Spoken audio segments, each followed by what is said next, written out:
জানিয়েছেন ভাই আবু, সবাইকে ওয়ালাইকুম আসসালাম। আশা করছি আপনারা সবাই ভালো আছেন। আজকে আমাদের পদার্থবিজ্ঞানের প্রশ্ন ব্যাংক সলিউশনের ক্লাসের 3 নম্বর লেকচার। আমাদের সাথে থাকবেন তমাল ভাইয়া এবং ইমতিয়াজ ভাইয়ারা কিছুক্ষণের মধ্যেই জয়েন দিবে ক্লাসে। তো আমরা সবাই একটু ওয়েট করি 1-2 মিনিট, যারা যারা ক্লাসে এখন জয়েন দিয়ে সবাই ক্লাসে জয়েন দিক, দেন আমরা ক্লাসটা একসাথে শুরু করবো ভাইরা। জি ভাইয়া, আলহামদুলিল্লাহ আমরা ভালো আছি। ওয়ালাইকুম আসসালাম, যারা আসসালাম জানিয়েছেন ভাইরা সবাই আসসালাম জানাচ্ছি। ওকে ভাই, তাহলে আমরা 1-2 মিনিট একটু ওয়েট করি, সবাই ক্লাসে জয়েন করি, কারণ ভাইরাও জয়েন করি, দেন আমরা একসাথে সবাই শুরু করবো।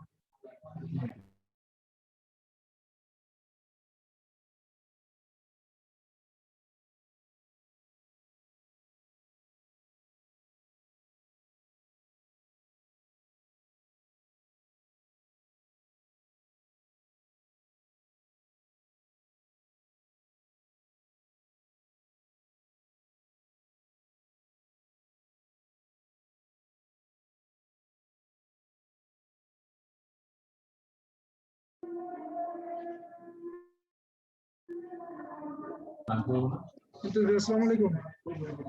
ওয়ালাইকুম আসসালাম ভাই। জি ভাই, ভালো আছেন? এই তো ভাই আলহামদুলিল্লাহ। ভোকালে কে থাকবে ভাই? তমাল ভাইয়া জয়েন দিবে ভাই, আমরা 1-2 মিনিট একটু ওয়েট করি, ওদের সাথে কথা বলছি আমরা 1-2 মিনিট পরে শুরু করছি। আচ্ছা, ওদের সাথে কথা বলবেন নাকি আমি বলবো? জি ভাই, কথা বলতে পারেন ওদের সাথে, আমি কথা বললাম তো। ঠিক আছে, ওকে। সো আচ্ছা, আমরা একটু পরে ক্লাস শুরু করে দিব, তো তমাল ভাইয়া একটু পরে এসে জয়েন করবে। আচ্ছা, তোমাদের সাথে চ্যাটে আড্ডা দেই, সাধারণত আমি অনলাইন ক্লাসে এইটাই করি। আচ্ছা, এই তো তাসনিম লিখছো, আসসালামু আলাইকুম। ওয়ালাইকুম আসসালাম। হচ্ছে রাইহান। ও ভাইয়া রাইহান। ও ঠিক আছে ঠিক আছে, ওকে। নাজমুল আছে, ওয়ালাইকুম আসসালাম। এই তো দেখি তোমরা কে কোথা থেকে ক্লাস করতেছো, এটা আমাকে জানাও দেখি, একটা মাল্টি ডিস্ট্রিক্ট ক্লাস কিনা এটা। কেমন আছেন ভাই? এই তো শিমু, আলহামদুলিল্লাহ ভালো আছি। আচ্ছা, ফয়সাল আছে আমাদের সাথে, আছে কথা, জেবা আছে, ওয়ালাইকুম আসসালাম। অর্পিতা যশোর থেকে, ইকরামুল উল্লাপাড়া সিরাজগঞ্জ। এই উল্লাপাড়ায় আমার ভার্সিটির এক বড় ভাই থাকে, বুঝছো। উম, যশোরে আছে সাব্বির, চট্টগ্রামে আছে রেশমি, মারুফ আছে। আচ্ছা আচ্ছা, ঠিক আছে। সিরাজগঞ্জে এই রাজশাহী থেকেও আছে নাকি? যদিও আমার বাড়ি রাজশাহী না, আমি রিসেন্টলি হচ্ছে রাজশাহী ক্লাস নিতে গেছিলাম আর কি। ওকে। রাইসা খুলনা, সজীব হচ্ছে আছে তোমার, সজীব, অমৃতা, তারপর হচ্ছে রাভি, ঈশা, তারপর হচ্ছে জাহিদুল মৌলভীবাজার থেকে, ও সিলেট। ওয়ালাইকুম আসসালাম মাহিন, বাজিতপুর থেকে, ও সর্বনাশ। এই রাজশাহী থেকে আছে আলদি। আচ্ছা, আমার নামটা বলি, আমার নাম হচ্ছে আহমেদ ইমতিয়াজ। আজকে তোমাদের কিউএনএ সেশনটাতে আমি থাকবো, আর হচ্ছে ক্লাস টিমের হচ্ছে তমাল ভাইয়া। ঠিক আছে, ভোকালে তমাল ভাইয়া থাকবেন, তমাল ভাইয়া ক্লাস নিবেন, আর হচ্ছে কিউএনএ সেশন থাকবো। সো অবভিয়াসলি তোমরা জানো অনলাইনে ক্লাস টাস করছো।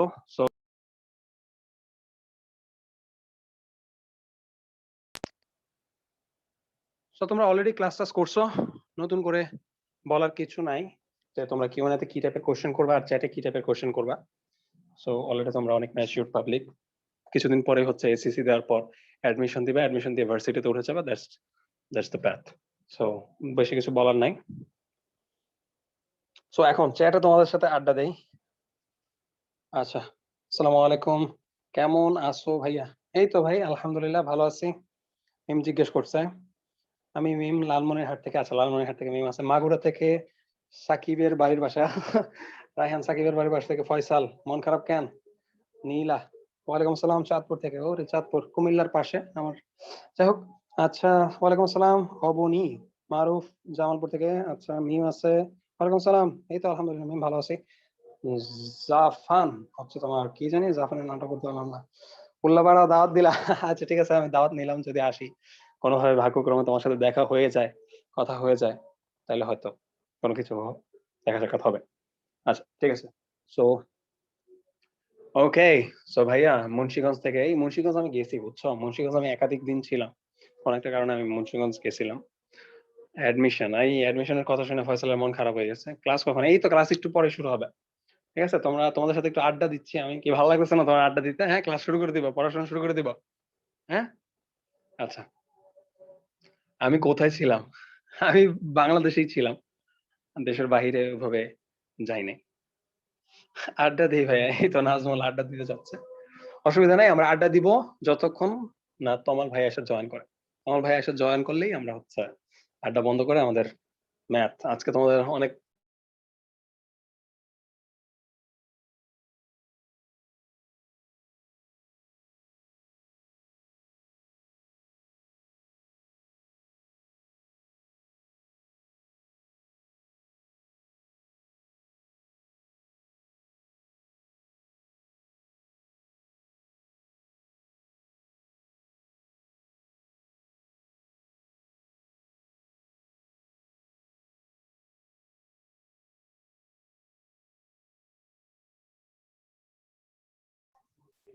আচ্ছা ভাইয়া, তোমরা সবাই একটু ওয়েট করো, আমরা এখানে কথা বলছি না, ওই জন্য শুনতে পাচ্ছি না।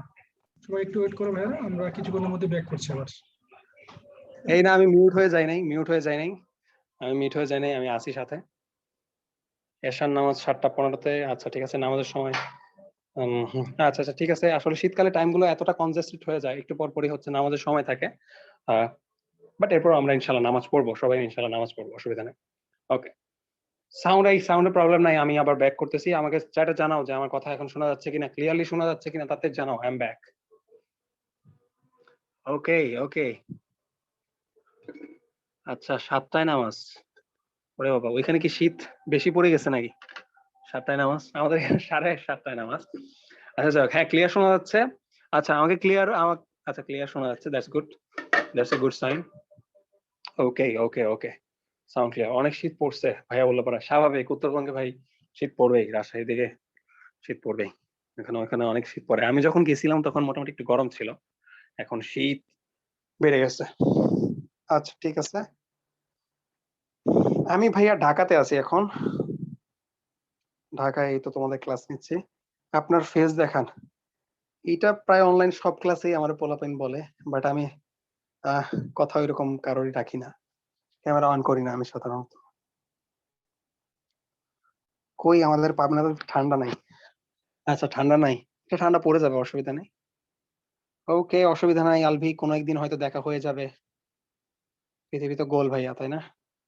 ফেস দেখানো লাগবে না, thanks Tisha, Tisha is on support. আপনি পড়ান। আমি তো বললাম আমি কিউএনএ তে থাকবো ভাই, আজকে পড়াবে তোমাদের তমাল ভাইয়া, ঠিক আছে? সিক্রেট সুপারস্টার, এই না না না, এসব সিক্রেট টিক্রেট সুপারস্টার না, নর্মাল মানুষ। পৃথিবী গোল না ভাইয়া, পৃথিবীর চ্যাপ্টা। পৃথিবী কি চ্যাপ্টা? এই পৃথিবী কি চ্যাপ্টা নাকি? পৃথিবী তো অনেকটা কমলা লেবুর মতো না? কমলা লেবুর শেপ কি অনেকটা বুয়েট, কি বলে, গোল না? ভাইয়া আপনি পড়েন? হ্যাঁ ভাইয়া, আমার ভার্সিটি হচ্ছে, আমি বুয়েটের ট্রিপলি ডিপার্টমেন্টে আছি। ওকে। হুম। আড্ডা দেওয়ার জন্য থ্যাঙ্কস। আচ্ছা ঠিক আছে, অসুবিধা নাই। আচ্ছা মাস্ক পরে, না না মাস্ক পরে না, আমি বাসার ভিতর আছি, মাস্ক পরবো না এখন। পৃথিবী বদলে গেছে, হ্যাঁ পৃথিবী বদলে গেছে, উপবৃত্তাকার, হ্যাঁ বলা যায় অনেকটা উপবৃত্তাকার পৃথিবী। ইয়ার ইয়ার বলবো, ইয়ার বললে বুঝবা কি তোমরা? আমি লেভেল 3 টার্ম 2 তে আছি এখন। আর্থ ইজ লাইক আলো না। এই ক্লাস শুরু হবে, চিল চিল, ক্লাস শুরু হবে, কোনো প্যারা নাই, ক্লাস একটু পরে শুরু হয়ে যাবে।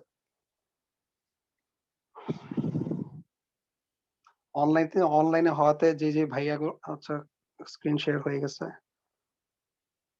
আসসালামু আলাইকুম তমাল ভাইয়া।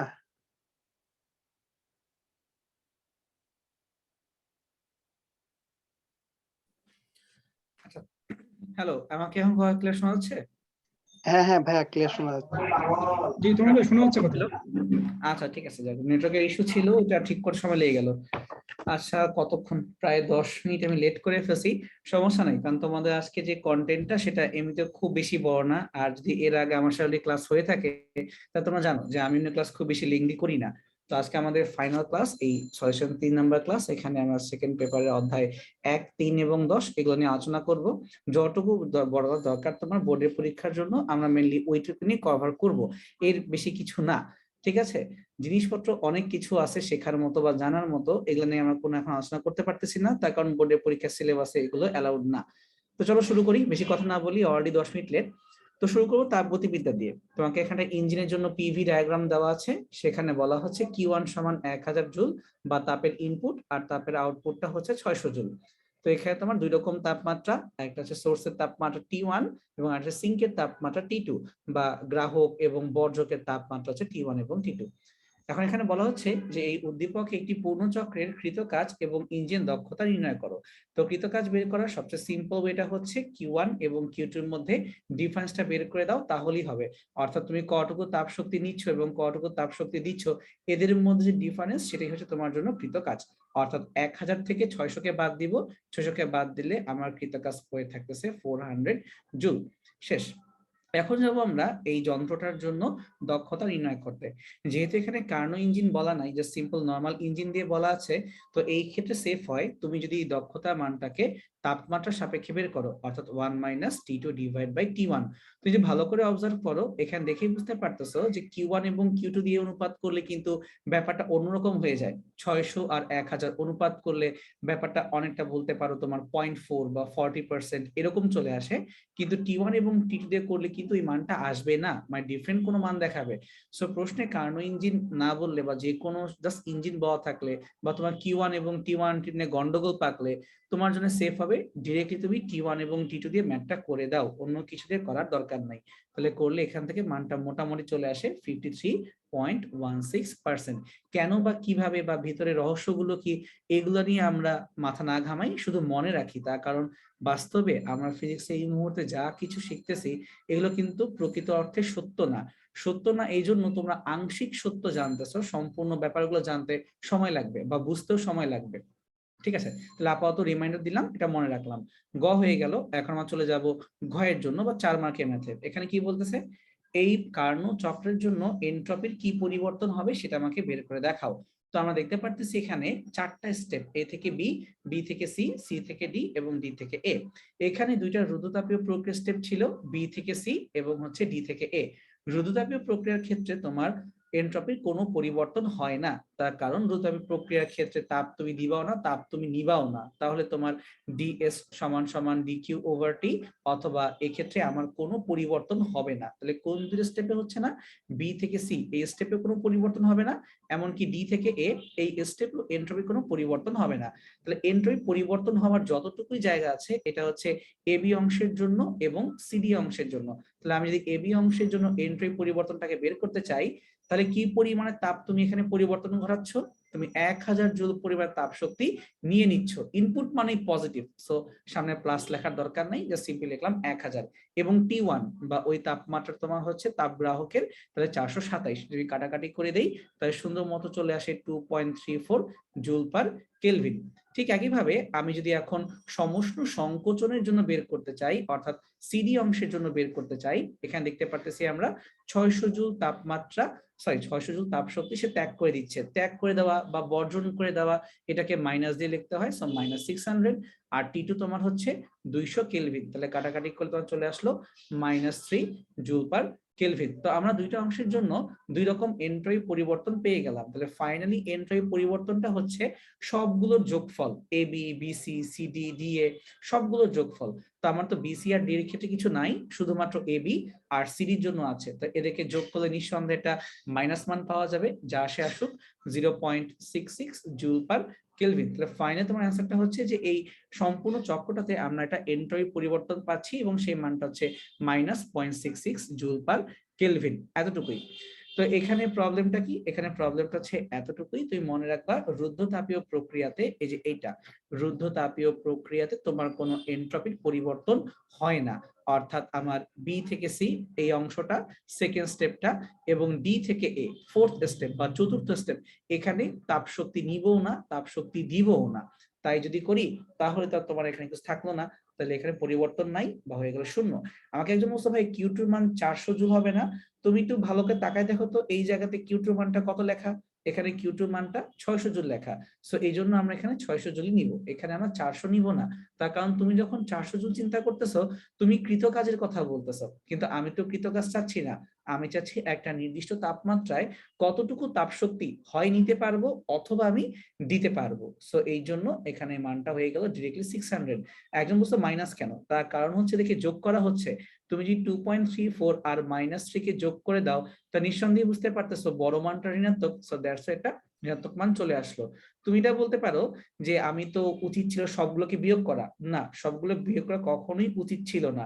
সম্পূর্ণ পরিবর্তনটা হচ্ছে প্রত্যেকটা স্টেপের পরিবর্তন, এ থেকে বি এর পরিবর্তন, বি থেকে সি এর পরিবর্তন, সি থেকে ডি এর পরিবর্তন এবং ডি থেকে এর পরিবর্তন। এই 4টা স্টেপকে যোগ করলে পাওয়া যায় টোটাল পরিবর্তন। কিন্তু আমি আগে বলে আসছি যে বিসি এবং তোমার হচ্ছে ডিএ এরা যেহেতু রুদ্ধতাপীয় প্রসারণ এবং সংকোচন, তাহলে এদের ক্ষেত্রে মানগুলো হচ্ছে শূন্য, এটা তোমার হবে 0, এই মানটা তোমার হবে 0, কারণ এটা রুলস অফ পিও, শুধুমাত্র এ বি আর ডিসি পড়ে থাকবে বা সিডি পড়ে থাকবে। তো এই মানগুলোকে এখন কি করব, যোগিত করব।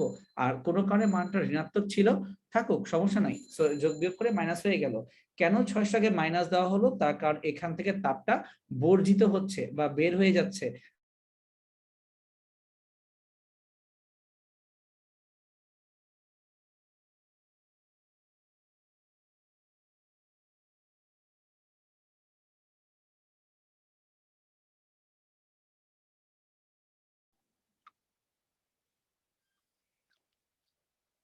আচ্ছা, কোনো কারণে হয়তো ভাইয়ের কথা শোনা যাচ্ছে না। আই গেস ভাইয়া আবার জয়েন করবে। এর ফাঁকে আমি হচ্ছে তোমাদের কিউএন এর কিছু অ্যান্সার দিয়ে ফেলি। হ্যাঁ, এন্ট্রপি নেগেটিভ হওয়াটা এটা আসলে সাধারণত হয় না। ন্যাচারালি যে যে ঘটনাগুলো ঘটে এগুলোতে এন্ট্রপি তোমার হয় না নেগেটিভ। বাট তুমি যদি একটু খেয়াল করো তোমার ফ্রিজে আসলে হচ্ছেটা কি, তোমার ফ্রিজে কোনো গরম জিনিস ঢুকাচ্ছ, সেটা আরো বেশি ঠান্ডা হচ্ছে। সাধারণত কি একটা নর্মাল জিনিস ঠান্ডা জিনিস রাখলে সেটা গরম হয়, বাট ফ্রিজে কিন্তু এটা রিভার্স প্রসেসটা ঘটছে। সো এইটা নিয়ে একটু চিন্তা করো তো, এন্ট্রপি নরমালি হইতে পারে না, বাট অ্যাবনরমালি হইতে পারে কিনা। আচ্ছা, ডিএস এর মানটা আবার একটু রিপিট করো। ওকে, অসুবিধা নেই, ভাইয়া করে ফেলবেন।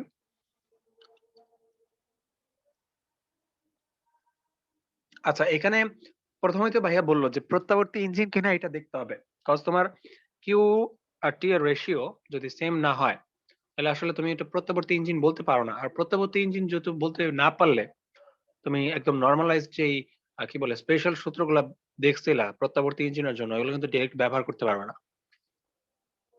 সো আচ্ছা, ডিএস এর ম্যাথটা আবার হ্যাঁ দেখাবে, ভাইয়া দেখাবে, অসুবিধা নাই। আমি ওকে জানতে চাইছো সেটা, ভাইয়া আমি 2বার কিছুই পড়াশোনা করি না। আচ্ছা, অসুবিধা নেই মিম, তুমি হচ্ছে হতাশ না হয়ে চালিয়ে যাও। এই তো আমরা তো যেই জিনিসগুলো দেখাচ্ছি তুমি ক্লাসটা মনোযোগ দিয়ে করো, এগুলো থেকে আশা করি বোর্ডে এই স্ট্যান্ডার্ডের কোশ্চেন গুলো আসবে। ঠিক আছে, তুমি মনোবল ধরে রেখে জাস্ট ক্লাসটা মনোযোগ দিয়ে করো, আই গেস অনেক বেনিফিট পাবে। আমি তোমাদেরকে একটা অ্যানালিটিক্স বলি। আমাদের অধ্যায় আছে 5টা, সিকিউ আসবে 8টা।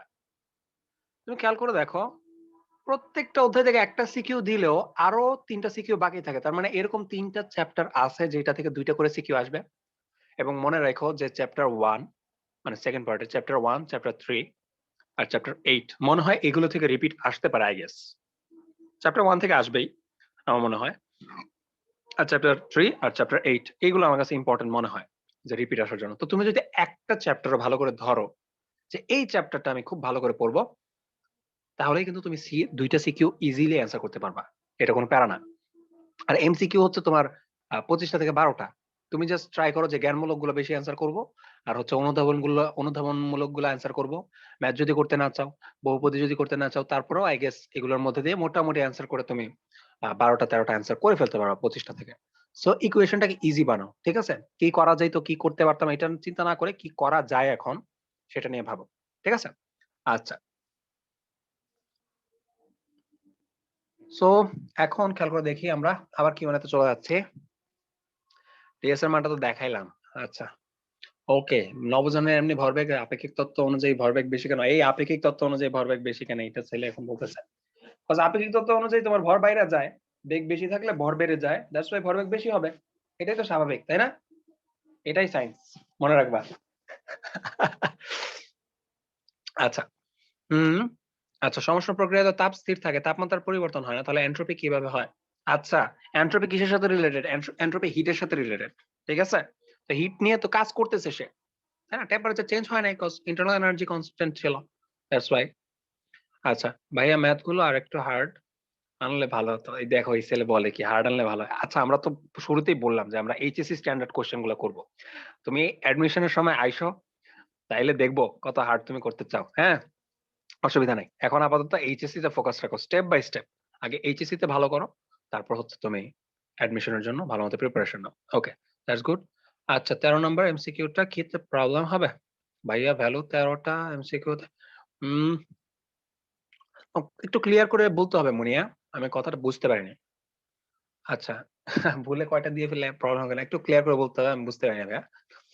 আচ্ছা ভাইয়া, প্রথম পত্রে কোন চ্যাপ্টার ইম্পর্টেন্ট বলেন? প্রথম পত্রে আমার চ্যাপ্টার আছে হচ্ছে তোমার চ্যাপ্টার 2 আছে, চ্যাপ্টার 4 আছে। মনে রাখো চ্যাপ্টার 4 থেকে 2টা কোশ্চেন রিপিট হবেই। এমন কোন এইচএসসি পরীক্ষা হয় নাই যেখানে থেকে চ্যাপ্টার 4 থেকে কোশ্চেন আসে নাই। যদি চ্যাপ্টার 4 থেকে কোনো কোশ্চেন না আসে মনে রাখবো ওইটা এইচএসসি পরীক্ষাই না। ঠিক আছে? চ্যাপ্টার 4 থেকে 2টা কোশ্চেন আসবে। তুমি চোখ বন্ধ করে বলা যায় আই গেস। তারপর হচ্ছে আমার আছে চ্যাপ্টার 4 আছে, চ্যাপ্টার 8 আছে, চ্যাপ্টার 10 আছে আর চ্যাপ্টার 5 আছে। চ্যাপ্টার 5 টাও ইম্পর্টেন্ট আর চ্যাপ্টার 8 টা একটু ব্যতিক্রম। দ্যাটস ওয়াই 8 থেকেও 2টা আসার সম্ভাবনা আছে আই গেস। সো চ্যাপ্টার 8 আর চ্যাপ্টার 4 এটা খুবই বেশি ইম্পর্টেন্ট। আর তোমরা জানো যে চ্যাপ্টার 10 থেকে কোশ্চেন আসেই। বিশেষ করে আপেক্ষিক আর্দ্রতা আর শিশিরাঙ্ক এই টাইপের ম্যাথ গুলো যদি করো ভালো করে আই গেস ইজিলি তুমি ক্র্যাক করতে পারবা। ঠিক আছে? ওকে। সো ভাইয়া কই গেল? ভাইয়া কই গেছে? ভাইয়া কোথাও যায় নাই। ভাইয়া আবার আসতেছে। অসুবিধা নেই। তোমাদের সাথে আড্ডা দিচ্ছি। কি পোলাপাইন আড্ডা দিচ্ছি, পোলাপাইনের আড্ডা দিতে ভাল লাগে না। কি অবস্থা? আচ্ছা, ম্যাথ গুলো আরো সহজ হলে ভালো হতো। আচ্ছা অসুবিধা নাই। সামনে আরো সহজ ম্যাথ আসতেছে আর ভাইয়া তো সহজ করে বোঝাচ্ছেই। সো আই গেস সহজই হয়ে যাবে। আচ্ছা, 8টা সিকিউ তে শর্ট সিলেবাসের মধ্যে থাকবে? অবশ্যই। 8টা সিকিউ শর্ট সিলেবাসের মধ্যেই থাকার কথা। কজ সিলেবাসের বাহিরে কোশ্চেন সাধারণত বোর্ডে করবে না। হুম। হুম। আচ্ছা, শায়লা। আচ্ছা, তো আমার হচ্ছে মাঝখানে নেট চলে গেছিল, তো মনে হয় বুঝতেই পারছো যে আমি লাস্ট লাইনে এসে আর মনে হয় কথা শুনতে পারো নাই। আমি শুধু যারা এটা বলে গেছিলাম, আমার যতদূর মনে হয় যে এন্ট্রি পরিবর্তন যদি বের করতে হয় তাহলে সেক্ষেত্রে প্রত্যেকটাকে যে যোগ করে দেই তাহলে হচ্ছে তোমার টোটাল এন্ট্রপি চেঞ্জটা পাওয়া যাবে। এখন আমাকে চ্যাট বক্সে এটা বলো তো যে তোমরা কি আমার অ্যাটলিস্ট কথার স্ক্রিন দুইটাই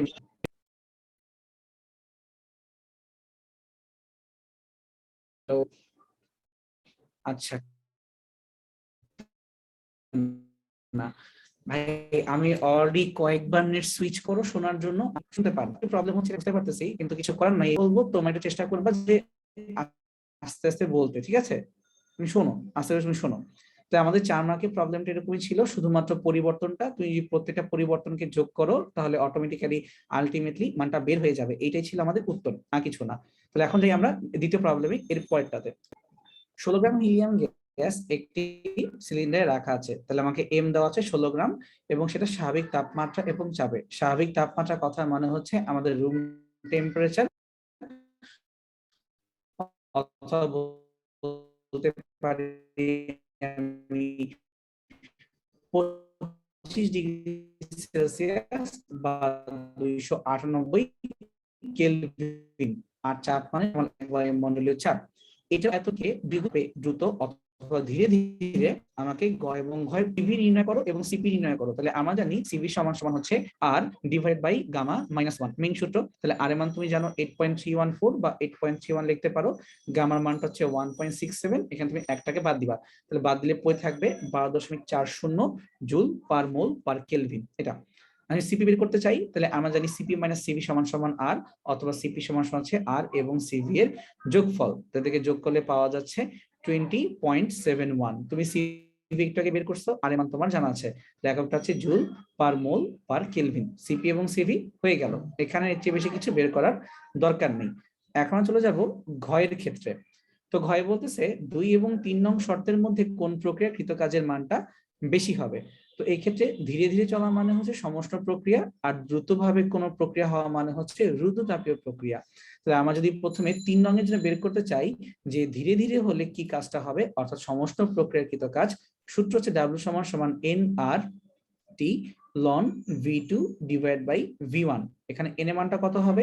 তোমাকে 16 গ্রাম দেওয়া ছিল এবং আণবিক ভর হচ্ছে 4 গ্রাম। আমরা জানি যে হিলিয়াম গ্যাসের আণবিক ভর হচ্ছে 4 গ্রাম পার মোল। এখানে আর এর মানটা 8.31, টি এর মানটা 298 এবং তার সাথে গুণ হয়ে যাবে লন 2, তার কারণ তোমার এখানে V2 বাই V1 হচ্ছে 2। এখন তুমি ক্যালকুলেটরে বসাই দিলি অটোমেটিক তোমার মানটা চলে আসবে 6865.98 জুল, অর্থাৎ সমস্ত প্রক্রিয়াকৃত কাজের মানটা হচ্ছে এত। এবার আমরা ঠিক একইভাবে বের করব যদি এই প্রক্রিয়াটাকে দ্রুত করা হয়, অর্থাৎ রুদ্ধতাপীয় প্রক্রিয়া করা হয়, তাহলে কৃতকাজের মানটা কিরকম আসবে। তার সূত্র হচ্ছে NR গামা মাইনাস 1 এর সাথে গুণ করতে হবে T1 মাইনাস T2। এখন T1 মাইনাস T2 ডিরেক্টলি মানগুলো জানি না, তাহলে কি করতে পারি, আমাদের মনে আছে T এবং V এর সূত্র, তাহলে T1 টি পাওয়ার গামা -1। তো এখান থেকে আমরা T2 মানটা বের করতে পারি ডিরেক্টলি। T1 তার সাথে গুণ হবে V1 by V2 whole to the power gamma -1। তো তুমি সবগুলো মান হাফ আর গামা মান 1.67, এটা বসাই দিলেই আমার নতুন তাপমাত্রার মানটা আসতেছে 187.29 কেলভিন। এবার আমি যদি প্রত্যেকটা মানকে ধরে আমার মেইন সূত্রে বসাই দিলেই আমার কৃতকাজের মানটা বের হয়ে যাবে। আর কৃতকাজে এখানে মানটা আসতেছে ক্যালকুলেট করার পরে 5494.93 জুল। অর্থাৎ আমি এটা ক্লিয়ারলি বুঝতে পারছি যে আমি যদি সেই ক্ষেত্রে আমার কাজ সেই কৃতকাজে হয়ে যাবে যদি আমি সমস্ত প্রক্রিয়াকৃত কাজের মানটা তোমার বেশি হবে, এবং তোমাকে এটাই মনে থাকলে পারা যাবে জন্য কৃতকাজের পরিমাণটা কিরকম হবে। তো এটা হচ্ছে আমার এই বিন্দু। খেয়াল করা হচ্ছে এখানে চাপের মানটা চেঞ্জ হয় না, চাপের মানটা 0.2 এখানেই থেকে যাচ্ছে। তার মানে এটা হচ্ছে একটা সমচাপের প্রক্রিয়া। তাহলে আমরা গয়ের জন্য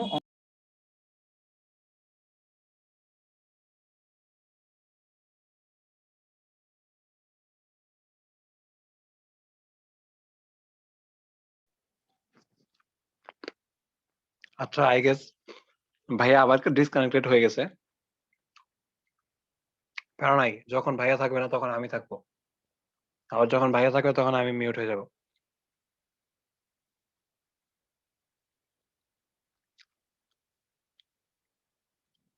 ঠিক আছে, আমার নেটটা বারবার ফেল করতেছে, এক্সট্রিমলি সরি। এখানে আসলে আমার কিছু করার নাই, আমি কয়েকবার সুইচ করছি বাট তারপরও প্রবলেম হচ্ছে। আজকে তোমাদের একটু কষ্ট করে মানে ক্লাসটা করতে হবে, খুবই দুঃখিত, বাট আমার হাতে আসলে কিছু করার নাই। তো আমরা গয়েজন ছিলাম যে সমচাপ প্রক্রিয়া কৃতকাজের মানটা নির্ণয় করতে হবে। তো এখানে দেখো এই বিন্দু আর বি বিন্দু চাপের মানটা হচ্ছে 0.2। শুধু 0.2 দেখলে হবে না, এখানে 10 টু দি পাওয়ার 5 এই মানটাও দেখতে হবে। তাহলে চাপের মানটা হচ্ছে 0.2 ইন্টু 10 টু দি পাওয়ার 5। এবং আয়তনের পরিবর্তন, বি বিন্দুতে হচ্ছে 12, এই বিন্দুতে হচ্ছে 6। তাহলে 12 এবং 6 এর মধ্যে পরিবর্তন, এইটি তোমার হচ্ছে আয়তনের পরিবর্তন। সো 12 - 6। কিন্তু পার্থক্য হচ্ছে এই জায়গাতে 10 টু দি পাওয়ার একটা -4 আছে। সো এই মানটাকে আমার সাথে রাখতে হবে। সবগুলোকে গুণ করলে 6 2 12, অর্থাৎ মানটা পেয়ে যাব 12 জুল। অর্থাৎ তুমি যদি সমচাপ প্রক্রিয়ার কৃতকাজ নির্ণয় করতে চাও সেই ক্ষেত্রে তোমার মানটা হয়ে যাচ্ছে 12 জুল। এখন আমরা চলে যাব 4 নম্বর অঙ্কে। সেখানে বলা হচ্ছে আমি যদি এই সম্পূর্ণ লুপটাকে ঘুরে আসি, অর্থাৎ এ বি সি এ এই পুরো চক্র ঘুরে আসি, তাহলে সেই ক্ষেত্রে আমার কৃতকাজের পরিমাণটা শূন্য হবে কিনা নির্ণয় করো। তো তুমি অলরেডি এ বি অংশের জন্য যে কৃতকাজ বের করে ফেলছো, এই মানটা তোমার জন্য হচ্ছে 12 জুল। এখন আমি যদি বলি আমরা সি এ অংশটাকে একটু ভালো করে খেয়াল করি, তো সি থেকে এ আমি যখন নিচে নামতেছি, এটা নিঃসন্দেহে বোঝা যাচ্ছে এটা কিন্তু আবার সম আয়তন প্রক্রিয়া। তো আয়তন প্রক্রিয়ার ক্ষেত্রে আমি যে এখন চিন্তা করতে চাই যে প্রেসারের সাথে আয়তনের পরিবর্তন, যেহেতু আয়তনে কোনো পরিবর্তন নাই, তাহলে বলতে পারি এই ক্ষেত্রে কৃতকাজের মানটা হবে 0 অথবা 0 জুল। এখন বাদ থাকলো আর একটা, এটা হচ্ছে আমার বিসি প্রক্রিয়ায় বা বিসি পথের জন্য কৃতকাজের মান, এটা আমি বের করব। তো যেহেতু এখানে মানটা P1 V1 বা P2 V2 বা বলতে পারো PB PC আর তোমার VB VC সবই পরিবর্তনশীল, তাহলে এটাকে আমার ইন্টিগ্রেশন করে সলভ করা উচিত P ইনটু DV। তো এখান থেকে আমি এই কথা বলতে পারি যে তোমার বি বিন্দুর প্রেসার আর ভি বিন্দুর প্রেসার ভলিউম সমান সমান হচ্ছে অন্য যে কোনো বিন্দুর প্রেসার অন্য যে কোনো বিন্দুর ভলিউম সমান সমান একটা কনস্ট্যান্ট। তার কারণ তোমার এটা হচ্ছে সমষ্ণ প্রক্রিয়া, তার কারণ এই লাইনে তাপমাত্রা কোনো পরিবর্তন হচ্ছে না। তো তাপমাত্রা পরিবর্তন না হওয়ার কারণে আমি এটাকে সমষ্ণ প্রক্রিয়া হিসেবে নিঃসন্দেহে চিন্তা করতে পারি। তাহলে আমি চাইলে এখান থেকে লিখতে পারি পি এর পরিবর্তে PB VB divide by V, আর এই মানটাকে ধরে এখন আমি বসাই দিব এই সমীকরণের ভিতরে। তাহলে পি এর পরিবর্তে চলে আসতেছে pressure into volume divide by any volume times DV whole integration. এখন ইন্টিগ্রেশন কিভাবে হবে, আমি ছিলাম বি বিন্দুতে এবং আমি চলে যাব সি বিন্দুতে। তাহলে এখানে পিবি আর ভিবিটা বের হয়ে যাক, যখন ইন্টিগ্রেট করব তখন শূন্য তো লন ভি চলে আসবে, কারণ 1/x dx ইন্টিগ্রেট করলে চলে আসে লন এক্স। তাহলে এটাকে আমি বি বিন্দু থেকে সি বিন্দু পর্যন্ত ইন্টিগ্রেট করতে হবে। প্রত্যেকটা মান তোমার জানা আছে, যে পি বিন্দুর জন্য কত বা তোমার ভি বিন্দুর জন্য কত, সবকিছু তুমি জানো। যেমন বি বিন্দুর জন্য যে প্রেসার, এটা হচ্ছে তোমার 0.2 ইন্টু 10⁵, আর বি বিন্দুর জন্য তোমার আয়তনটা কত, এটা তোমার হচ্ছে 12 ইন্টু 10⁻⁻⁴, এবং তার সাথে এখন আমি বসাই দেবো সিম্পলি লন। লন তুমি একবার বসাবা সি বিন্দুর জন্য, তো তুমি আরেকবার বসাই দিবা বি বিন্দুর জন্য। তাহলে লন এ মাইনাস লন বি ইকুয়াল টু লন এ বাই বি। তাহলে সি বিন্দুর জন্য তোমার আয়তনটা হচ্ছে 6 ইন্টু 10⁻⁻⁴, আর বি বিন্দুর জন্য মানটা হচ্ছে 12 ইন্টু 10⁻⁻⁴। প্রতিটা মান বসাই দিলাম, এখন ক্যালকুলেট করলেই ডাইরেক্ট মানটা চলে আসবে।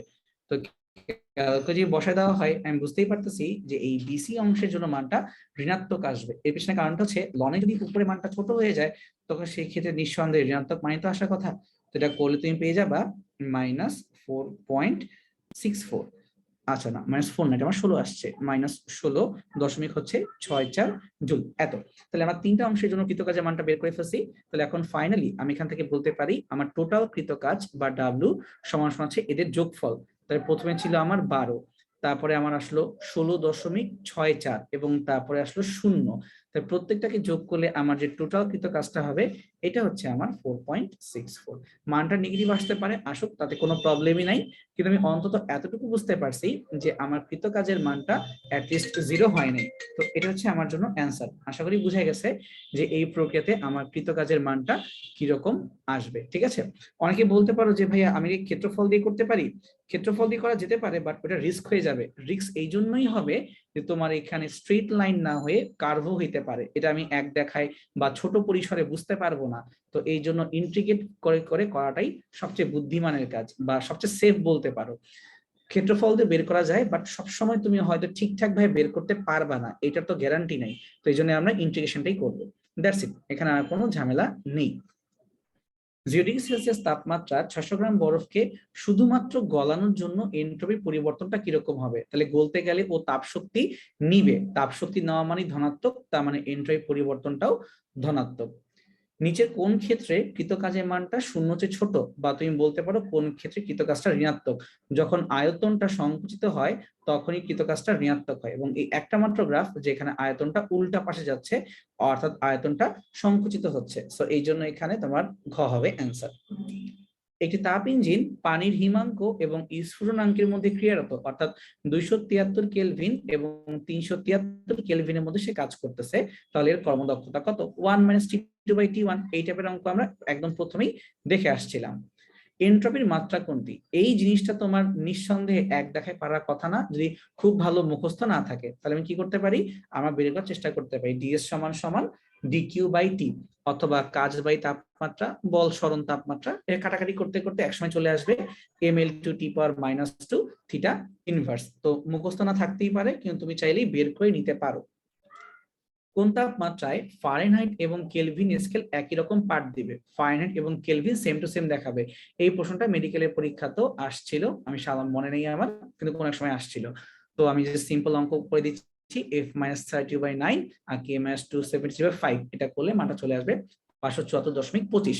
তোমাদের বইয়ে আরো একটা এক্সাম্পল দেওয়া আছে যে কোন তাপমাত্রায় ডিগ্রি সেলসিয়াস এবং ফারেনহাইট সেম টু সেম মান দিবে, এটা -40। তো এটা মনে রেখো, গুলাই ফেলো না, দুটো দুই জিনিস। আমার প্রশ্নে আসছে ফারেনহাইট এবং কেলভিন সমান হবে, আর আমরা নরমালি জানতাম আরেকটা, যেটা হচ্ছে ফারেনহাইট এবং সেলসিয়াস সেম হবে, দুটো আলাদা জিনিস। যখন বিশ্ব ব্রহ্মাণ্ডের উষ্ণতা সমান হয়ে যাবে তখন এন্ট্রপির কি হবে? যখন উষ্ণতা সমান হয়ে যাবে তখন কোনোভাবেই তাপের আদান প্রদান করা পসিবল হবে না, তার মানে তখন তোমার এন্ট্রপিটা সর্বোচ্চ হয়ে যাবে, মানে তখন তোমার বিশ্বের তাপীয় মৃত্যু শুরু হয়ে যাবে। সেজন্য অ্যান্সারটা হবে সর্বোচ্চ। 0°C তাপমাত্রার 600 গ্রাম বরফকে শুধুমাত্রই গলানো হলে এন্ট্রপি পরিবর্তনটা কিরকম ব্যাখ্যা করো? তো ds সমান dq/t, dq-টা হবে mLf। এখন এটা তোমাকে মনে রাখতে হবে যে LF বা বরফ গলনের আপেক্ষিক সূত্র তাপ, এই মানটা হচ্ছে 3,36,000 জুল পার কেজি। যদি আমি এখন মানটা বসায় অঙ্কটা করে ফেলি, শূন্য চলে আসবে 738.4। আমরা এই অঙ্কটা একদম ক্লাসের শুরুতেই করে আসছিলাম, শুধু মানগুলো আলাদা ছিল। একটি পারমাণবিক বোমা বিস্ফোরণের ফলে যে অগ্নিগোলকের সৃষ্টি, তার ব্যাস হচ্ছে 200 মিটার। তো ব্যাস জানা মানে আমি তার আয়তন বলতে পারবো। এবং তার তাপমাত্রা হচ্ছে 10⁵ ইনিশিয়াল তাপমাত্রা। তো এই অগ্নিগোলকটি রুদ্রতাপীয় প্রক্রিয়ায় সম্প্রসারিত হয়ে 2000 মিটার ব্যাস লাভ করে, তার মানে একটা নতুন আয়তন বের করতে পারবো। তো তখন তার তাপমাত্রাটা কত হবে? তো এই টি আর ভি এর মধ্যে সম্পর্ক এটা আমরা একটু আগে দেখে আসছিলাম যে T into V to the power gamma minus 1 equal to constant. তো ওই সূত্র দিয়ে দেখো আবারও অঙ্কটাকে সলভ করা হয়েছে। তো তুমি ক্যালকুলেটর বসাবা, তোমার যা আসার চলে আসবে 1047.13। তো মেইন ফোকাসটা হচ্ছে সূত্র যদি মনে রাখতে পারো সেফ থাকবা। সূত্র ভুলে গেলে তোমাকে একটু ঝামেলায় পড়তে হবে। দ্যাটস ইট, এখানে তেমন ঝামেলা করার কিছু নাই। ঠিক আছে, এখন আমরা আরেকটা প্রবলেমে আসি। এখানে বের করতে বলা হচ্ছে যে বর্তনীর তুল্য রোধটা কত। তো আমি এখানে খেয়াল করতে পারতেছি এই বিন্দুটার নাম হচ্ছে এ বিন্দু, আর এখানে এই বিন্দুর নাম তোমাকে প্রশ্নে দেয়া আছে বি বিন্দু। তো আমি ভালো করেই জানি যে যদি কোনো বিন্দু থেকে আমি সামনে অগ্রসর হই এবং সেই জায়গায় যদি আমি কোনো রোধ বা কোনো যন্ত্রাংশ না পাই, তাহলে আমি প্রত্যেকটা বিন্দুকে আসলে একটা বিন্দু নাম দিয়ে রাখতে পারি এই বিন্দু হিসেবে। ঠিক একইভাবে এই বি পয়েন্ট থেকে আমি যদি ভালো করে চিন্তা করি, আমি এই পথটা ফলো করলে আমি চলে আসতে পারি এই বিন্দু পর্যন্ত, এবং এটাকে আমি বি বিন্দু হিসেবে শনাক্ত করতে পারি। আর বি বিন্দু হতে যদি হাতের ডান দিকে যাই, তাহলে দেখা যাচ্ছে আমি যদি চিন্তা করি এই এস রোডটাকে আমি বাইপাস করব, তো সেটা করার সুযোগ আছে। অর্থাৎ আমি ব্যাটারির এই মাইনাস অংশ পর্যন্ত যদি পৌঁছাইতে চাই, তাহলে আমার এই এস রোধের কোনো দরকার নাই, বা বলতে পারি আমি একটা শর্ট সার্কিটের রোধ ফলো করে আমি ডিরেক্টলি ব্যাটারি পর্যন্ত পৌঁছাতে পারি। তাহলে এখান থেকে আমি বলতে পারতেছি যে আমার এই এস রোডটা কোনো আর দরকার থাকলো না, শুধুমাত্র পি কিউ আর এদেরকে আমার ইউজ করতে হবে। এবং দেখতে পাচ্ছি প্রত্যেকটারই শুরু এবং শেষে এ এবং বি এই বিন্দুগুলোই আছে, তার মানে এরা পরস্পরের সাথে সমান্তরাল। এটা হচ্ছে তোমার পি, এটা হচ্ছে কিউ, এবং এটা হচ্ছে আর। যে মানগুলোকে আমি একটু অবজার্ভ করি, পি এর মানটা তোমার হচ্ছে 2 ওহম, কিউ এর মানটা হচ্ছে 3 ওহম, এবং আর মান হচ্ছে তোমার 6 ওহম। তাহলে এই তিনটা যেহেতু একই সাথে শুরু এবং একই সাথে শেষ হচ্ছে, তাহলে এই কথা মানে এরা পরস্পরের সাথে নিঃসন্দেহে সমান্তরাল। এবং এখান থেকে বলতে পারি তাহলে তুল্যরোধের মানটা আসবে 2 সমান্তরাল 3 সমান্তরাল 6। সলভ করলে পেয়ে যাব 1 ওহম। তোমরা জানো সমান্তরাল কিভাবে করতে হয়, 1/r দিয়ে সলভ করতে হয়। তো এটা হচ্ছে আমার বর্তনীর তুল্য রোধ। জাস্ট সিম্পলি আমরা 2 3 6 করে ফেললাম। আর এসটাকে বাদ দিতে হলো এই জন্য, তার কারণে এখান থেকে সুন্দর মতো শর্ট সার্কিট হয়ে যাচ্ছে অথবা বাইপাস হয়ে যাচ্ছে। 4 মার্কের জন্য জিজ্ঞেস করা হলো যে এই বিন্দুগুলোর মধ্যে দিয়ে বা এই রোধগুলোর মধ্য দিয়ে যে প্রবাহ যাবে তাদেরকে তুমি তুলনা করো। তো তুলনা করার জন্য আমি এভাবে ভেবে নিতে পারি বা ধরে নিতে পারি যে এদের মধ্য দিয়ে যে আই এর মানগুলো, এটা আইপি, এটা তোমার হচ্ছে আই কিউ, এবং এটা তোমার হচ্ছে আই আর, অর্থাৎ পি কিউ আর আমি এই নাম অনুযায়ী রাখলাম। যেহেতু এরা পরস্পরের সমান্তরাল, তার মানে এদের প্রত্যেকেরই একটা নির্দিষ্ট বিভব পার্থক্য আছে। তাহলে আমি লিখতে পারি ভি এর পরিবর্তে যে কোনো আই এবং যে কোনো আর। এই কথা মানে হচ্ছে এইটা, তুমি এদের প্রত্যেককেই 3 ভোল্টের পরিমাণের বিভব পার্থক্য প্রয়োগ করছো প্রত্যেককে, যেটা এরা পরস্পরের সমান্তরাল। তাহলে 3 ভোল্ট সমান সমান পি এর জন্য প্রবাহ এবং হচ্ছে পি এর রোধের মান 2। আবার লেখা যায় 3 ভোল্ট সমান সমান কিউ এর প্রবাহ ইন্টু কিউ এর হচ্ছে আর এর মান বা রোধের মান। ঠিক একইভাবে 3 সমান সমান আই ইন্টু আর ইন্টু হচ্ছে 6।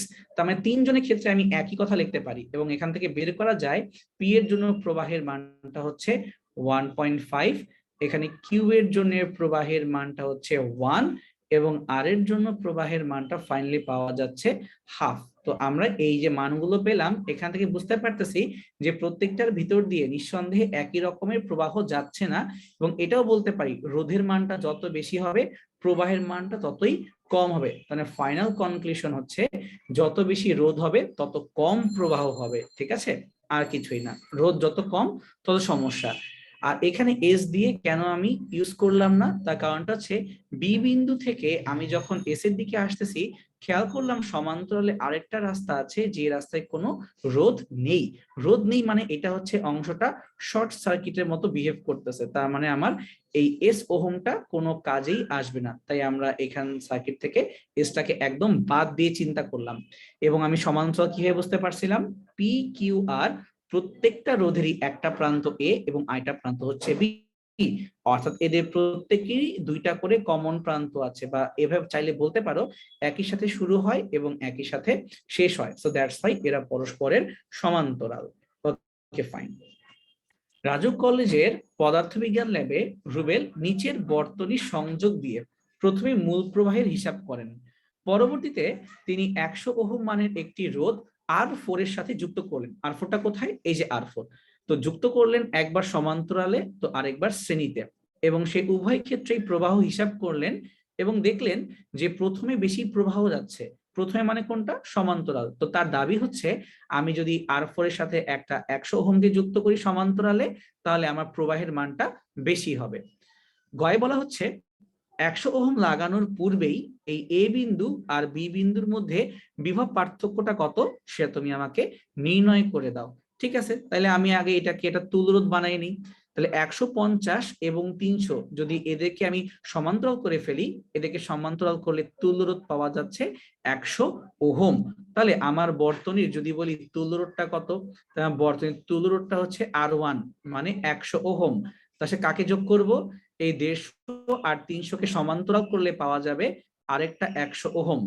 তারপরে আমি পাবো একটা R4 অথবা যার মানটা হচ্ছে 300 ওহম। তারপর নিচে আসলাম, এখানে যে দেখলাম আমার আবার একটা অভ্যন্তরীণ রোধও আছে, তাহলে যার মানটা হচ্ছে আবার কত? 2 ওহম। তাহলে কত হয়? 300, 400, 500 অথবা 502 ওহম। তাহলে আমার এখানে অভ্যন্তরীণ রোধটা নির্ণয় করা হয়ে গেছে। এবার আমি চাইলেই এই বর্তনীর টোটাল যে প্রবাহ এটাকে বের করতে পারি। তাহলে আমার ব্যাটারি মানটা হচ্ছে 10 ভোল্ট এবং রোধের মানটা হচ্ছে 502। এদেরকে কাটাকাটি করলেই সুন্দর মতো আমার বের হয়ে যাবে যে এই বর্তনীর যে মেইন প্রবাহ সেই মানটা কত। কেউ চায় তোমরা নিজেরাও করে আমাকে উত্তর দিতে পারো যে এখানে তোমাদের মানটা এরকম আসতেছে। আচ্ছা, আমার এখন মানটা আসছে 19.92 মিলি অ্যাম্পিয়ার। তোমার চাইলে মিলি না করে নর্মাল অ্যাম্পিয়ারও রাখতে পারো, কোনো সমস্যা নাই। আমার দরকার এবি অংশের জন্য বিভব পার্থক্য। তাহলে আমি জানি এবি অংশের ভোল্টেজ সমান সমান হচ্ছে আই ইন্টু এবি অংশে যে রোধটা কাজ করে সেটা। তো আই এর মান তো বের করলাম এখনই 19.92 মিলি অ্যাম্পিয়ার, এবং তার সাথে এখন আমাকে মাল্টিপ্লাই করে দিতে হবে 100। তাহলে আমি যদি চাই এটাকে 19.92 মিলি মানে এত 10⁻³ এত অ্যাম্পিয়ার, এবং রোধের মানটা কত? আমার রোধের মানটা ছিল 100। তাহলে তুমি যখন গুণ করে দাও তাহলে সুন্দর মতো মানটা বের হয়ে যাবে। ঠিক আছে, যে 100 দিয়ে গুণ করা হয় 10⁻³ আর হচ্ছে তোমার 2, তাহলে কত থাকে? একটা 1 থাকলো বা একটু সরে গেল, তাহলে মানটা আমার চলে আসলো 1.992 ভোল্ট। অর্থাৎ তুমি যেই অংশের মধ্যে বিভব পার্থক্য জানতে চাও সেই অংশের তোমার যে রোধ এবং প্রবাহ জানা থাকে জাস্ট গুণ করে দিলে তোমার মানটা সর্ট আউট হয়ে যাবে। ডান, আমার কাজ হয়ে গেছে। এবার আমরা 4 নম্বর অঙ্কের জন্য যাব। 100 ওহম রোধকে লাগানোর পরে রুবেলের পর্যবেক্ষণটা ঠিক ছিল কিনা এটা আমরা যাচ করব। অর্থাৎ আমি এই R4 এর সাথে প্রথমে একটা 100 ওহমের রোধকে এভাবে সমান্তরালে যুক্ত করব, এবং পরবর্তীতে আমি এই জায়গাতে আরেকটা 100 ওহমের রোধকে শ্রেণীতে যুক্ত করব। তাহলে আমি যদি সমান্তরালে যুক্ত করেই দেই তাহলে আমার যে তুল্যরোধ আসবে এটা কত হবে? শুরুতেই R1 100, তারপরে এই 150 আর 300 কে সমান্তরাল করলে আরো একটা 100 প্লাস, এবার এই 300 আর 100 এদেরকে আবার সমান্তরালে করে দেখতে হবে কত আসে, তাকে রাখবো। এবং তার সাথে অবশ্যই ওই অভ্যন্তরীণ রোধ যে 2 ওহম তাকেও রাখতে হবে, কাউকেই বাদ দেয়া যাবে না, প্রত্যেকটাকে কাছে রাখতে হবে। তাই করলে চলে আসতেছে আমার 277 ওহম। তো এখন বের করে দেখি আমার বর্তনীর প্রবাহ কত হয়। তাহলে ভোল্টেজ দিলাম 10 এবং রোধের মানটা হচ্ছে 277, তাহলে কাটাকাটি করলে এখান থেকে পড়ে থাকতেছে 36 এর মতো বা 36.10 এত মিলি অ্যাম্পিয়ার। এটা গেল সমান্তরালের ক্ষেত্রে। ঠিক একইভাবে আমি এখন শ্রেণীতে করে দেখা ট্রাই করব। তাহলে R1 মানে 100, R2 আর R3 কে সমান্তরাল করলে এটাও হয় 100, R4 এর মানটা হচ্ছে 300, এবং এর সাথে শ্রেণীতে তুমি একটা নতুন 100 কে যোগ করবা। যোগ করলাম আমি 100, এবং অভ্যন্তরীণ রোধ আমার হচ্ছে 2।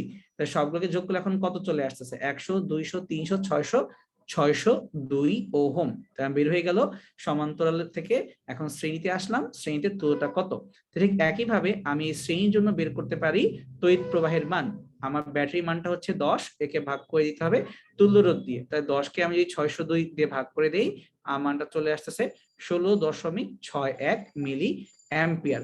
তখন তুমি যে খালি চোখেই বলতে পারো ফাইনালি যে আমার প্যারালালি যে মানটা আসছিল সেই মানটা নিঃসন্দেহে এই সিরিজের চেয়ে বেশি।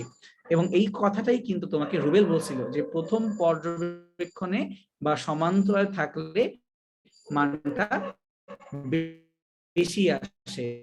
তার মানে ঠিক আছে, সে যে কথা বলছে আমি সেটাই বের করতে পারছি। অনেকে বলো যে ভাইয়া যে করে দেন, এটা অ্যাকচুয়ালি পসিবল না। দুইটা বিন্দুর সাপেক্ষে তোমাকে রোধ নির্ণয় করতে হয়, বা দুইটা বিন্দুর সাপেক্ষে তোমাকে বিভব পার্থক্য নির্ণয় করতে হয়। তুমি চাইলেও কখনো একটা পয়েন্টের জন্য বলতে পারো না, ওটা ঠিক হবে না, ওটা ভুল হয়ে যাবে। ঠিক আছে, তাহলে এখন আমরা দ্বিতীয় প্রবলেম চলে যাই। এই বর্তনীর এ এবং বি প্রান্তের মধ্যবর্তী তুল্য রোধটা কত? তুমি যদি চাও এখানে এই এক এবং এই এক, এদের দুইজনকে শ্রেণীতে চিন্তা করে বলতে পারো আমার একটা 2 ওহম আছে, এই দুই বিন্দুর মধ্যে একটা 2 ওহম এইভাবে ছিল, আর নিচে একটা 2 ওহম আসলো, তাহলে এদেরকে সমান্তরাল করলে আমি উত্তর পেয়ে যাব একটা 1 ওহম। তাহলে তখন আমি চাইলে নতুন করে আরেকবার চিন্তা করতে পারি সার্কিটটাকে, এই যে এইভাবে সবকিছুই সেম থাকবে এইভাবে। এটা তোমার 1, এ তোমার 2, এ তোমার 1, এ তোমার 1। তুমি শুধুমাত্র এই দুই বিন্দুর মধ্যে তিনজনকে সরায়ে এখন শ্রেণী এবং সমান্তরাল করার পরে আরেকটা 1 পেয়ে গেলা। তাহলে এই এক হচ্ছে এখন পরস্পরের সাথে শ্রেণীতে, আর এই দুইয়ের সাথে তারা হচ্ছে আবার সমান্তরালে। তাহলে সলভ করলে এখান থেকে আবারও আরেকটা নতুন করে 1 ওহম চলে আসবে, অর্থাৎ এই বিন্দু আর এই বিন্দুর মধ্যে সলভ হওয়ার পরে আরেকটা 1 ওহম আসবে। তো তিনটা 1 পরপর অবস্থিত, তাই যোগ করলে হয়ে যায় 3 ওহম।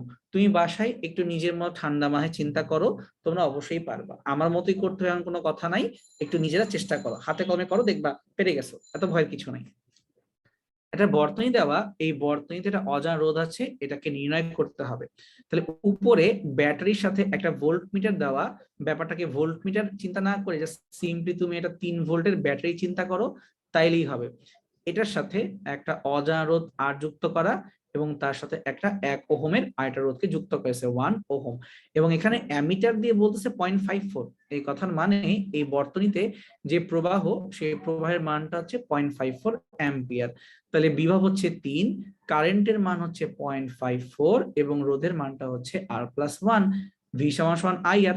এখন তুমি অঙ্কটা করলে সুন্দর মতো অজানা রোধের মানটা বের হয়ে যাবে 4.55। ক্লাস 8-9 এর অঙ্ক, 8-9 না সরি, ক্লাস 9-10 এর অঙ্ক, সিম্পল জিনিস, এত ভুল করা কিছু নাই, শুধু ভি আর এটাকে ঠান্ডা মাথায় দেখতে হবে। বিভব পার্থক্য অপরিবর্তিত রেখে তুমি যে রোধকে দ্বিগুণ করে দাও, তাহলে তড়িৎ প্রবাহের কি পরিবর্তন হবে? তাহলে নরমালি আমার V = IR হয়, এখন তুই V কে V রাখছো কিন্তু রোধকে ডাবল করে দিছো, তাহলে ব্যালেন্স হওয়ার জন্য নিঃসন্দেহে I কে অর্ধেক হতে হবে, তাহলে 2 2 কাটাকাটি হয়ে সেম হয়ে যাবে, তার মানে আমার তড়িৎ প্রবাহ আগের কম্পেয়ারে অর্ধেক হয়ে যাবে।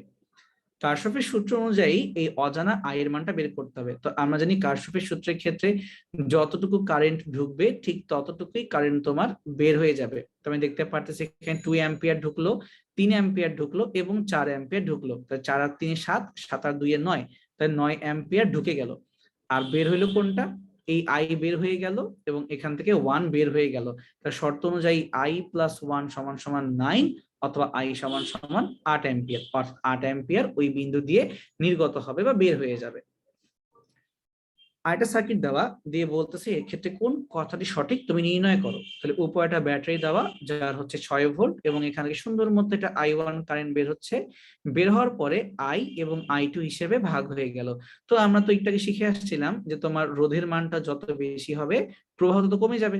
তো যেহেতু 6 ওহমটা বেশি, তার মানে I2 এর মানটা কম, তাহলে বলতে পারি উপর দিয়ে I এর মানটা বেশি হবে নিচের I2 কম্পেয়ারে। একটু বুঝতে পারলাম।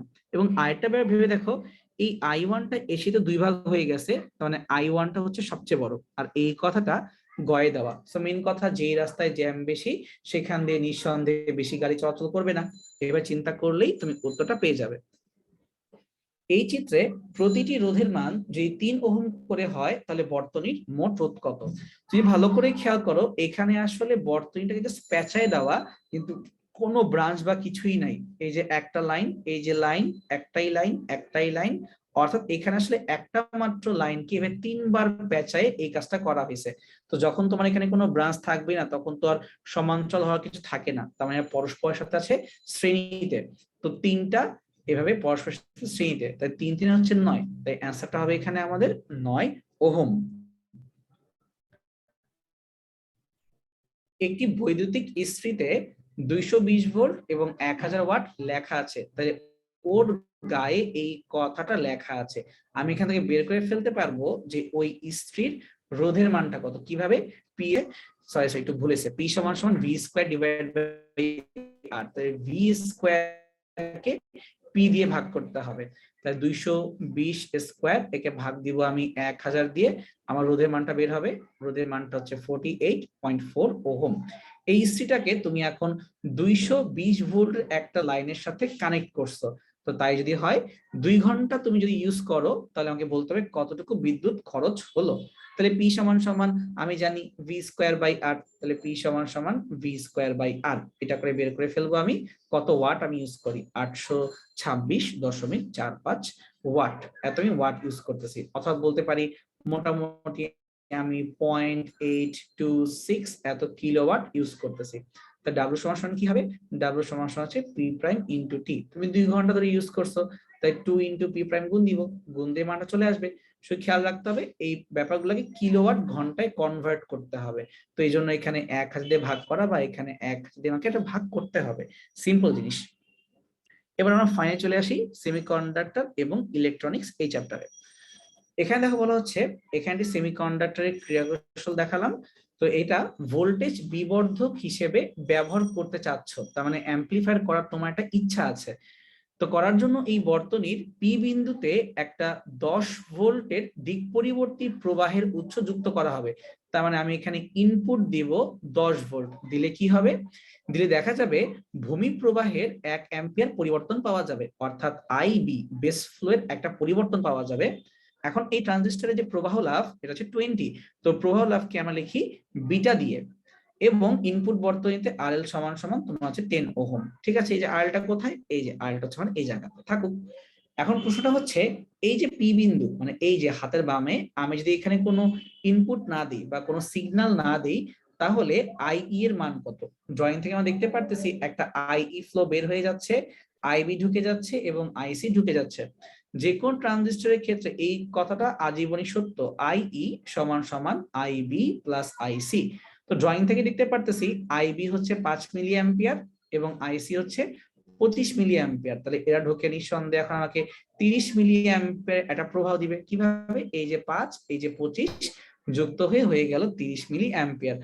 তাই আমাদের গয়ের প্রশ্নটার আসলেই এতটুকুই উত্তর, যে যতটুকু কারেন্ট আমার আসতেছে ওদেরকে যোগ করলে ফলাফলটা যা হয় তাই। আর তোমার যদি বোর্ডের পরীক্ষায় এরকম জিনিস না আসে, তাহলে আসতে পারে আলফা এবং বিটার মান বের করা। তাহলে আলফা হচ্ছে আইসি ডিভাইড বাই আইই, আর বিটার মানটা তোমার হচ্ছে আইসি ডিভাইড বাই আইবি। অনেকে ভুলে ফেলে যে আলফার মান বা বিটার মানটাকে প্রবাহ লাভ বলে না প্রবাহ বিবর্ধন গুণক বলে। তো অলওয়েজ মনে রাখবা যে আলফার মানটাকে 1 থেকে ছোট হতে হবে, আর বিটার মানকে 1 থেকে যথেষ্ট বড় হতে হবে। যেমন দেখো প্রশ্নে কিন্তু বলাই ছিল যে বিটার মানকে তুমি এখানে 20 ধরে নাও, ঠিক আছে, এটাকে ধরে নিতে বলা হয়েছিল। তোমাদেরকে আমি এটা অ্যাডভাইস করব যে ট্রানজিস্টরের ক্ষেত্রে যদি তুমি খুব ভালো মতো ফিল করতে না পারো, এটাকে অ্যান্সার করার দরকার নাই। মানে যদি মনে হয় যে না ব্যাপারটা বুঝতেছি না, স্কিপ করতে পারো, কারণ তোমার 8টার মধ্যে 2টা, শুধু শুধু বেশি জিনিস মাথায় লোড নিয়ে চাপ নেওয়ার তো কোনো মানে হয় না, তাই না? যেটা তোমার দেখে মনে হয় ভালো, ক খ সহ অ্যান্সার করতে পারবো, শুধুমাত্র সেটাই অ্যান্সার করবো, তাই না? কেউ তো জিজ্ঞেস করতেছে না যে তুমি কোনটা অ্যান্সার করছো, তোমার দিন শেষে মার্ক দরকার। তো কেন তুমি কঠিন জিনিস অ্যান্সার করবা? বোর্ডের পরীক্ষার জন্য বা ওভারঅল অ্যাডমিশনের জন্য এই 3টা সূত্রই সবচেয়ে বেশি কাজে আসে। আমি মিন করছি এমসিকিউ ভিত্তিক পরীক্ষাগুলোর জন্য। এবার তোমাকে একটা অঙ্ক দেখাই যে এই ট্রানজিস্টরকে যদি বিবর্ধক হিসেবে আমি ব্যবহার করতে চাই, সেটা আমি করতে পারবো কিনা। এবার একটু কেয়ারফুল থেকো, বিবর্ধক হিসেবে ব্যবহার করতে পারবা কিনা। তোমাকে প্রশ্নে বলা আছে বিটা সমান সমান 20, তাহলে আমি জানি বিটা কথার মানে হচ্ছে I C divided by I B, তাই তো? তুমি চাইলে এখানে ডেল্টা আইসি ডেল্টা আইবি লিখলে কোনো দোষ হবে না। কেন লিখলাম আমি এটা, তার কারণ প্রশ্নে আমাকে বলা ছিল যখনই তুমি একটা 10 ভোল্ট ইনপুট দিবা, তখন তোমার ভূমি প্রবাহের পরিবর্তন হবে 1 অ্যাম্পিয়ার, অর্থাৎ বেস ফ্লো এর পরিবর্তন আসবে 1 অ্যাম্পিয়ার। তাহলে আমরা এখান থেকে বের করে ফেলতে পারি যে তোমার কালেক্টর যে পরিবর্তন এইটা হবে বেস প্রবাহের পরিবর্তন আসে না, গুণ করলে জাস্ট সিম্পল তাই থাকো। তাহলে পেয়ে গেলাম আইবি এর মানটা কত এবং আইসি এর মানটা কত। তুমি ভাবতে পারো ভাই আপনি আইসিটা বের করতেছেন কেন? তার কারণ আমি আসলে চাচ্ছি এই যে এই জায়গাতে মানে আউটপুট যেই জায়গাতে সেখান থেকে ভোল্টেজটা কত বের করব, এবং আউটপুটটা কিন্তু সি মানে কালেক্টরের আউটপুট, তাহলে এই ভিসি কত আমি জানতে চাই। আর তুমি এই জায়গাতে একটা ইনপুট দিছিলা পি বিন্দুতে, তো তোমার ওই ইনপুট ভোল্টেজটা কত ছিল? তোমার ইনপুট ভোল্টেজটা ছিল মাত্র 10 ভোল্ট। তাহলে আমি চেক দিব আউটপুট ভোল্টেজটা কত। তাহলে আমি জানি ভি সমান সমান আই ইন্টু আর। তো আমি যেহেতু কালেক্টর বা আউটপুটের ভোল্টেজ চাই, তাহলে আমাকে কালেক্টরে কারেন্ট ইউজ করতে হবে এবং কালেক্টরের রোধ ইউজ করতে হবে। তুমি কিন্তু এখনই বের করে আসছো এই আইসির মানটা কত বা আইসির মানের পরিবর্তনটা কত, তো তুমি ডিরেক্টলি এটা বসাইতে পারো।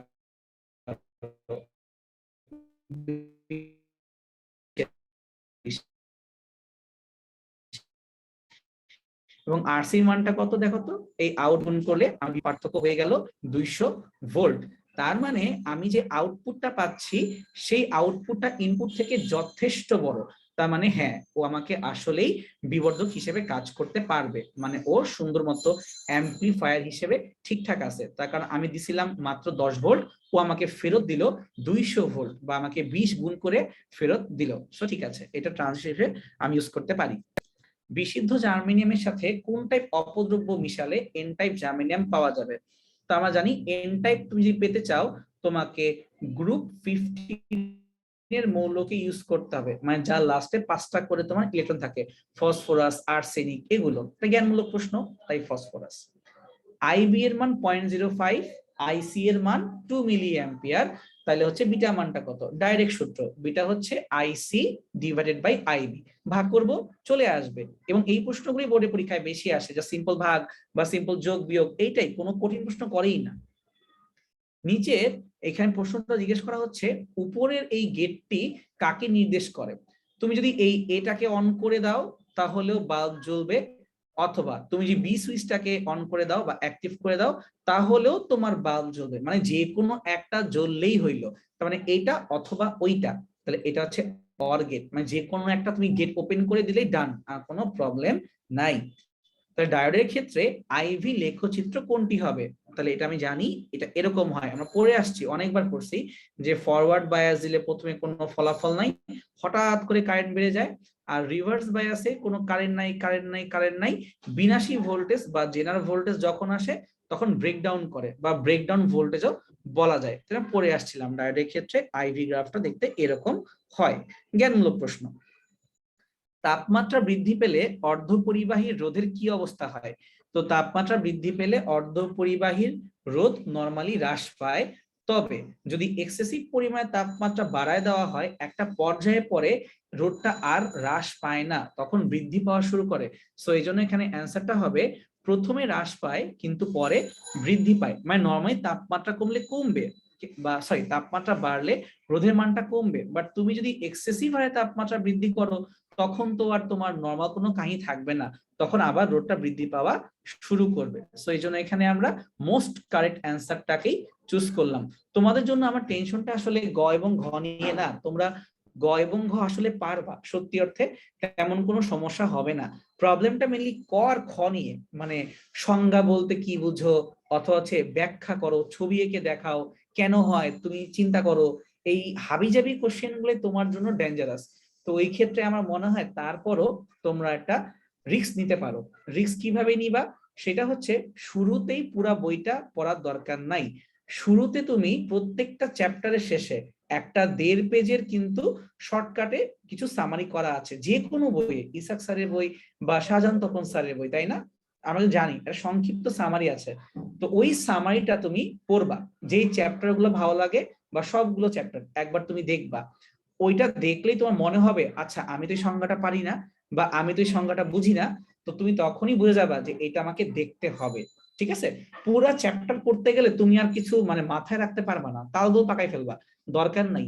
আর সাজেশনটা হচ্ছে এইটাই, যে যেই বোর্ডের হই না কেন বিগত 2 বা 3 বছরে ক এবং ক্ষয়ে কি আসছিল ওইটা অবজার্ভ করলেই হবে, অতটুকুই, এর চেয়ে বেশি আর তোমার ভাবার দরকার নাই।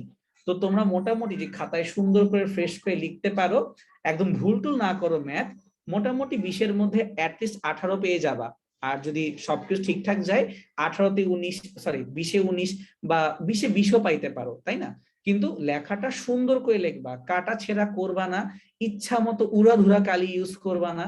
অনেকে আছে একদম ঝিকিমিকি কালার দিয়ে লেখা শুরু করে দেয়, কাইন্ডলি এই কাজগুলো কইরো না, এটা করলে স্যার বিরক্ত হবে। তার চেয়ে তুমি নর্মাল নীল কলম দিয়ে সুন্দর করে হেডিং দাও, আর হচ্ছে ব্ল্যাক পেন দিয়ে লেখো। জেল পেন ইউজ করাটা রিস্ক, তুমি বল পেন ইউজ করো। আর ড্রয়িং করার ক্ষেত্রে কাইন্ডলি ভালো পেন্সিল, মানে যেটার কালারটা সুন্দরময় দেখা যায় বা ঘষাকে স্মাজ হয় না, ওরকম একটা পেন্সিল ইউজ করবা। কেনা পরে বাসায় গুতাগুতি করো, তাই নিজেই বুঝবা, ঠিক আছে? তাহলে তোমার লেখা সুন্দর হবে, খাতা দেখতে ভালো লাগবে। মাত্র 1.5 ঘন্টার পরীক্ষা, এত প্যারা খাওয়ার কিছু নাই। 1.5 ঘন্টা তোমার লেখা খারাপ হবে না। এখন তুমি A+ পাবা কি পাবা না, এটা ডিপেন্ড করে কিসের উপরে? এটা ডিপেন্ড করে মেইনলি এমসিকিউ এর উপরে, মানে আমার তো তাই মনে হয়। কেন? তার কারণ এমসিকিউ এর ক্ষেত্রে স্যারের ইমোশন জড়িত না। ওই ক্ষেত্রে তোমার অ্যান্সার হইলে কারেক্ট, ভুল অ্যান্সার দিলে 0। ওইখানে মেশিন খাতা কাটবে, কোনো ইমোশন নাই, বা হাতের লেখা সুন্দর বলে কোনো ফ্যাক্টর নাই। তোমার A+ আমার যতদূর মনে পড়ে 37-এ মনে হয় 32 না 29 এরকম কিছু একটা, ধরো 32, যাও একটু বাড়াই ধরো 32। তো তুমি 5 মার্ক হাতছাড়া করতে পারো হাইয়েস্ট। তো প্র্যাকটিক্যালে 5-এ 5 পেয়ে যাবা। এমসিকিউ যদি 12-তে 12 পেয়ে যাও, তাহলে তোমার টেনশনটা কোথায়? তোমার তো এখন খালি বাদ থাকলো এই রিটেন পরীক্ষাটা। ক খ যদি একটা ভুলও করো, উপলা মাফ করুক, এমন না হোক, যদি একটা অ্যান্সার করতে নাও পারো, তাও তো তোমার A+ ছুটবে না। কিন্তু যদি এমসিকিউ ভুল করে বসো, তাহলে কিন্তু ভাই ঝামেলায় পড়বা। তো সবাই চেষ্টা করব এমসিকিউ যেন হাতছাড়া না হয়, ঠিক আছে? আর রিটেনের ক্ষেত্রে একটু সুন্দর করে গুছায় লেখার চেষ্টা করব। আমার মনে হয় তোমরা সবাই অনেক ভালো মার্ক তুলতে পারবা, ঠিক আছে? বোর্ড থেকে ডিরেক্টলি ক এবং খ রিপিট হয় না, বাট সিমিলার টাইপের কোশ্চেন হয়, মানে টপিক সেম থাকে। সো তোমরা পারবা। এবং বলেই দিলাম, যে কোনো বইয়ের চ্যাপ্টারের শেষে সামারি আছে, ওটা দেখো, দেখবা তোমার ভয় কেটে যাবে। এত ভয়ের কিছু নাই, টেনশন নেওয়ার কিছু নাই। আর যেটা ঘটার সেটা এমনিও ঘটবে, তো তুমি ঘটতে দাও, এত চিন্তা করার কিছু নাই। আর এখানে আজকে আমাদের ক্লাসটা শেষ হয়ে যায়। আমি খুবই দুঃখিত যে শুরুতে এবং মাঝে আমার ইন্টারনেট খুবই ডিস্টার্ব করছে, এটা আনএক্সপেক্টেড ছিল, আমি জানি না কেন হয়েছে, খুবই খুবই দুঃখিত। তো তোমার জন্য অনেক দোয়া থাকলো, বাসায় ভালো করে পড়ো। আর আমি বেশি সময় নিচ্ছি না, তুমি এখন তোমাকে সময় দাও, আমার সাথে গল্প করে লাভ হবে না। তুমি নিজেকে একটু চিন্তা করো, তুমি সব পারো। আর যা পারো না, দরকার নাই অ্যান্সার করার, এটার মধ্যে কোনো বিরক্ত নাই, তোমার মার্ক তুলতে হবে। So be careful, be tactical, ঠান্ডা মাথায় কাজ করে চলে আসবা, মাত্র 1.5 ঘন্টা, ঠিক আছে? তো সবাই ভালো থেকো, সবার জন্য দোয়া কইরো। আজকের মতো এখানে বিদায় নিয়ে দিচ্ছি। ফাইন, আমি সেটা বন্ধ করে দিই। রায়হান ভাইয়া। জি তোমার ভাইয়া, আচ্ছা ভাই, আচ্ছা আমি পিডিএফটা কিছুক্ষণ পরে আপলোড করে জি দিচ্ছি। জি ওকে ভাইয়া, থ্যাংক ইউ। তাহলে আজকে আমাদের এখানে শেষ করি ভাইয়া। আচ্ছা জি, ওকে আসসালামু ভাইয়ারা, জি জি ভাইয়া। তোমার ভাইয়া ইমতিয়াজ ভাইকে অসংখ্য ধন্যবাদ, আসসালামু আলাইকুম। ওকে স্টুডেন্ট ভাইয়া, আপনাদেরকে অসংখ্য ধন্যবাদ যারা এতক্ষণ ক্লাসে ছিলেন। ইমতিয়াজ ভাই কিছু বলবেন? না ভাই, ভাইয়া বলে দিয়েছে সুন্দর করে সব, আমি আর কিছু বলা লাগবে না। আচ্ছা ভাই, ঠিক আছে ভাইয়া, তাহলে আজকে এখানে শেষ করি। ওকে ভাইয়া পুরা, তাহলে আপনারা সবাই ভালো থাকবেন। পরবর্তী ক্লাসে আবার দেখা হবে ইনশাল্লাহ। হ্যাঁ, রুটিনটা ভাইয়া উদ্ভাসের ওয়েবসাইটে দেওয়া আছে, সেখান থেকে আপনারা পেয়ে যাবেন। অলরেডি আপলোড করা আছে, সেখান থেকে আপনারা দেখতে পাবেন।